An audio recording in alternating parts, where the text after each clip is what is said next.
আজকে আবার মাধ্যমিক ইতিহাসের দ্বিতীয় পর্ব নিয়ে আমি এসেছি।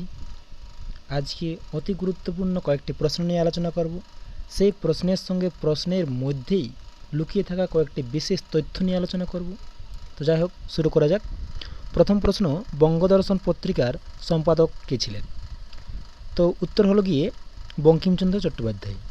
অতি গুরুত্বপূর্ণ একটি প্রশ্ন, বঙ্গদর্শন পত্রিকা সম্পাদক কে ছিলেন? আসলে সব প্রশ্নগুলো কিন্তু প্রথম অধ্যায় থেকে নেওয়া, অর্থাৎ মাধ্যমিক ইতিহাসের প্রথম যে অধ্যায় ইতিহাসের ধারণা, সেই অধ্যায় থেকে কিন্তু সমস্ত প্রশ্ন কিন্তু বেছে নেওয়া হয়েছে। তো প্রথম প্রশ্নের উত্তর হলো গিয়ে বঙ্কিমচন্দ্র চট্টোপাধ্যায়। এর সঙ্গে কয়েকটি বিশেষ তথ্য জেনে রাখা অত্যন্ত জরুরি, যেমন কি বঙ্গদর্শন পত্রিকা, এটি কিন্তু প্রথম পত্রিকাটি প্রকাশিত হয় 1872 খ্রিস্টাব্দে। ঠিক আছে, তাহলে 1872 খ্রিস্টাব্দে কিন্তু কি এই পত্রিকা কিন্তু প্রকাশিত হয়। তাহলে যে প্রশ্ন করা হয়, বঙ্গদর্শন পত্রিকাটি প্রকাশিত হয় কত সালে? 1872 খ্রিস্টাব্দে।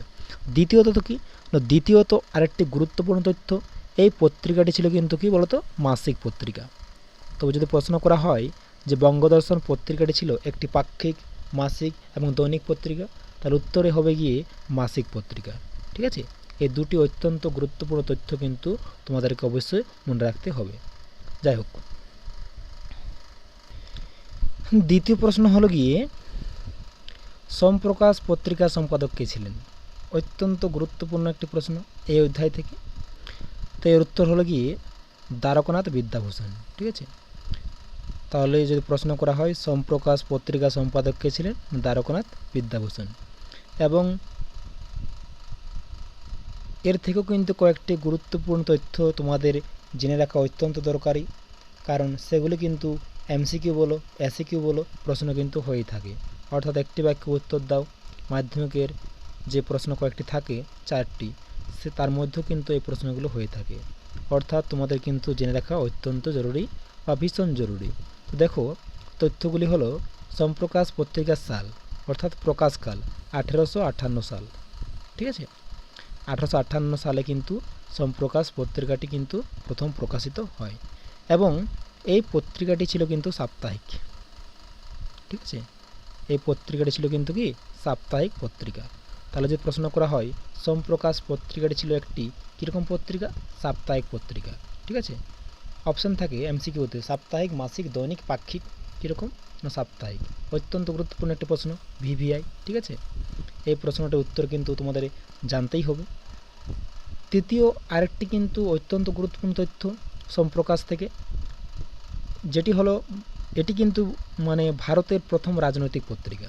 ঠিক আছে, ভারতের প্রথম কিন্তু রাজনৈতিক পত্রিকার নাম কিন্তু সোমপ্রকাশ।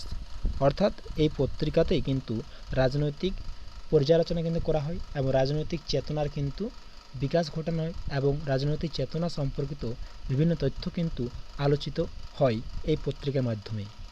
ঠিক আছে, তাহলে কিন্তু এটিও কিন্তু অত্যন্ত জরুরি যে ভারতের প্রথম রাজনৈতিক পত্রিকার নাম কি? সোমপ্রকাশ পত্রিকা। ঠিক আছে,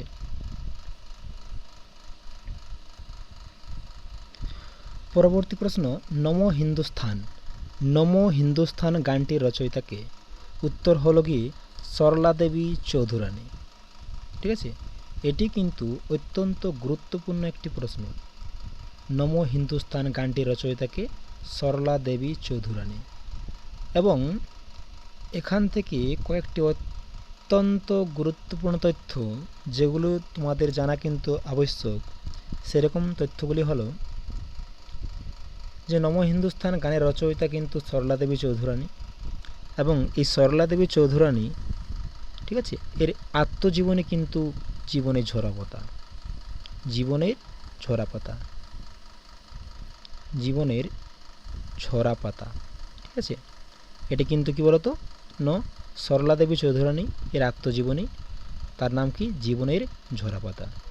ঠিক আছে, প্রশ্নটি কিন্তু হয়ে থাকে যে জীবনের ঝরাপাতা আত্মজীবনীমূলক গ্রন্থটা রচয়িতাকে? সরলা দেবী চৌধুরানী নিজেই। ঠিক আছে, তিনি কিন্তু নিজেই কিন্তু নিজের আত্মজীবনী কিন্তু রচনা করেছেন, যার নাম কিন্তু কি? জীবনের ঝরাপাতা। ঠিক আছে, এবং এর সঙ্গে মনে রাখা দরকার সরলা দেবী চৌধুরানী তিনি কিন্তু চালু করেন প্রতাপাদিত্য উৎসব। প্রতাপাদিত্য প্রতাপাদিত্য উৎসব, ঠিক আছে, প্রতাপাদিত্য উৎসব কিন্তু তিনি চালু করেন। তাহলে যে প্রশ্ন করা হয় যে প্রতাপাদিত্য উৎসব চালু করেন কে? সরলা দেবী চৌধুরানী। দ্বিতীয়ত তিনি কিন্তু চালু করেন আবার বীরাষ্টমী ব্রত। বীরাষ্টমী ব্রত কিন্তু তিনি চালু করেন, বীরাষ্টমী ব্রত, ঠিক আছে, বীরাষ্টমী ব্রত। তাহলে এই তথ্যগুলি কিন্তু সরলা দেবী চৌধুরানী সম্পর্কিত এবং এগুলি কিন্তু প্রত্যেকটি কিন্তু প্রশ্ন হয়। তাহলে একটি প্রশ্নের আলোচনার মাধ্যমে আমি কিন্তু 3 থেকে 2টি প্রশ্নে কিন্তু উত্তর কিন্তু তোমাদের বলে দিচ্ছি, যেগুলো কিন্তু কি বিশেষ তথ্য আকার কিন্তু বলে দিচ্ছি, যেগুলো কিন্তু তোমাদের জানা কিন্তু অত্যন্ত জরুরি এবং আবশ্যক।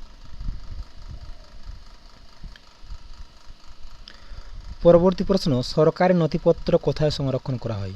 ভিভিআই, অত্যন্ত গুরুত্বপূর্ণ কিন্তু একটি প্রশ্ন এবং এই প্রশ্নটি কিন্তু মাধ্যমিক ইতিহাস তোমাদের হয়েছে, ঠিক আছে। তো সরকারি নথিপত্র সংরক্ষণ করা হয় কিন্তু মহাফেজখানা। কোথায়? মহাফেজখানা। এবং এখানে তোমাদের জেনে রাখা দরকার মহাফেজখানা এর অপর নাম কিন্তু লেখাগার, ঠিক আছে, লেখাগার, লেখাগার। তাহলে যদি প্রশ্ন ঘুরিয়ে করা হয় তাহলেও তোমাদের কোনো অসুবিধা হবে না আশা করি। এবং এখান থেকে আরেকটি গুরুত্বপূর্ণ তথ্য যে মহাফেজখানা অর্থাৎ ভারতের জাতীয় মহাফেজখানা কোথায় অবস্থিত? ভারতের জাতীয় মহাফেজখানা, ঠিক আছে, তো উত্তর হলো গিয়ে দিল্লি, ঠিক আছে, দিল্লি। তাহলে যে প্রশ্ন করা হয় ভারতের জাতীয় মহাফেজখানা কোথায় অবস্থিত? দিল্লিতে অবস্থিত, ঠিক আছে, অত্যন্ত ভীষণ গুরুত্বপূর্ণ একটি কিন্তু প্রশ্ন। আজকের পর্বের শেষ প্রশ্ন অর্থাৎ মাধ্যমিক ইতিহাস পর্ব যে আমি শুরু করেছি, তো আজকে দ্বিতীয় পর্ব এবং দ্বিতীয় পর্বের শেষ প্রশ্ন, রক্তকরবী নাটকটির রচয়িতা কে? ঠিক আছে, তো উত্তর হলো কি রবীন্দ্রনাথ ঠাকুর, ঠিক আছে, রক্তকরবী নাটকের রচয়িতা কিন্তু কে?